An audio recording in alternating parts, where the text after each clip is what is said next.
ఓం నమో వెంకటేశాయ నమః. తిరుమల చరితామృతంలో భాగంగా నిద్రపోని చింత చెట్టు, సంపంగి చెట్టు గురించి వివరంగా తెలుసుకుందాము. భగవంతుడు శ్రీ వైకుంఠాన్ని వదిలి వెంకటాచలానికి వచ్చినప్పుడు ఒక వల్మీకంలో అంటే పుట్టలో నివసించాడు కదా. ఆ పుట్ట ఒక పెద్ద చింత చెట్టు నీడలో ఉందని భవిష్యోత్తర పురాణం చెబుతుంది. అది స్వామి పుష్కరిణికి నైరుతి దిక్కులో ఉంది. భగవంతుడు పుట్టలోంచి ఎలా బయటకు వచ్చింది, పద్మావతిని పరిణయం చేసుకున్నది తిరుమల లీలామృతంలో తెలుసుకున్నాం. బ్రహ్మదేవుడు భగవంతుని అచ్చారూపిగా కలికాలం అంతం వరకు ఉండి పాపులను ఉద్ధారం చేయమని ప్రార్థించినప్పుడు భగవంతుడు శంకుడనే రాజుకు ప్రత్యక్షమై తనకే ఒక ఆలయం నిర్మించమని, తానెలా దర్శనమిచ్చాడో అలాగే ఒక విగ్రహం చేయించమని, ఆలయం కూడా అప్రాకృత వైకుంఠ విమానంగా అంటే భగవంతుడు శంకునికి ఎలా చూపించాడో అలాగే నిర్మాణం చేయమని ఆదేశిస్తాడు. అలాగే శంకరాజు శ్రీనివాసుని విగ్రహం ఆలయ నిర్మాణం చేయిస్తాడు. ఆ ఆలయం కాలగర్భంలో కలిసి జీర్ణమైందని, కానీ స్వామివారి విగ్రహం మాత్రం పుట్టలోని మట్టిలో మోకాలి లోతులో కప్పబడిపోయిందని, ఇంతకాలం ఆ చింత చెట్టు స్వామివారికి పడగల అన్ని వైపులా వ్యాపించి ఉన్నదని, అలసట లేకుండా అలు పెరగకుండా లోకానికి ఉపకారం చేస్తూ నిద్రే లేనట్టి ఈ చెట్టు ఎవరై ఉంటారనే ప్రశ్న చోళరాజుకి వచ్చింది. ఆదిశేషుడే ఈ చింత చెట్టుగా ఉన్నాడని నిర్ణయానికి వస్తాడు.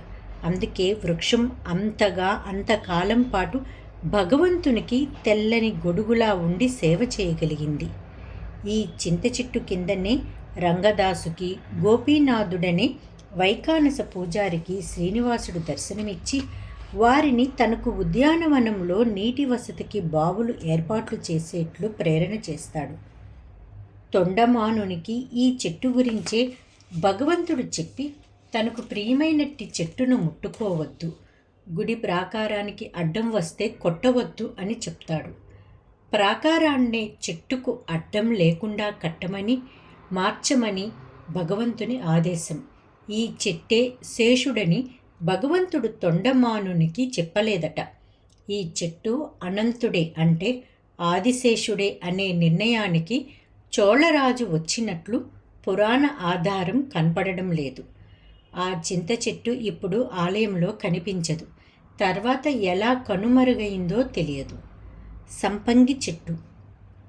వరాహ పురాణంలో ఈ చింత చెట్టు, దానికి దగ్గరలోనే ఉన్న సంపంగి చెట్టును గురించి ప్రస్తావన ఉంది. ప్రాకారం, ఆలయం కట్టించమని భగవంతుడు రాజుకు ఆదేశం ఇచ్చినప్పుడు ఈ ప్రాకారాలు కట్టడాలు కట్టేటప్పుడు మిగతా చెట్లను కొట్టవచ్చు, కానీ ఈ చింత చెట్టును, సంపంగి చెట్టును ముట్టుకోవద్దు. ఈ వృక్షాలను కాపాడుతూ కట్టడాల ప్రణాళిక నిర్ధారణ జరగాలి. చింత చెట్టు నా ఆస్థానం, సంపంగి చెట్టు లక్ష్మీదేవికి ఆస్థానం.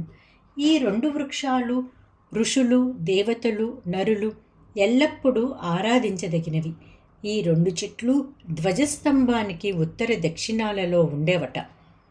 రామానుజులు వాటికి నిత్య ఆరాధన వ్యవస్థ చేసినట్లు వెంకటాచల ఇతిహాసమాలలో తిరుమల అనంతాచార్యులు చెబుతారు.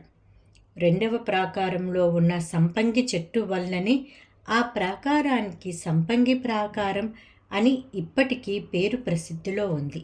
ఆ సంపంగి చెట్టయితే ఇప్పుడు లేదు. ఓం నమో వెంకటేశాయ నమః.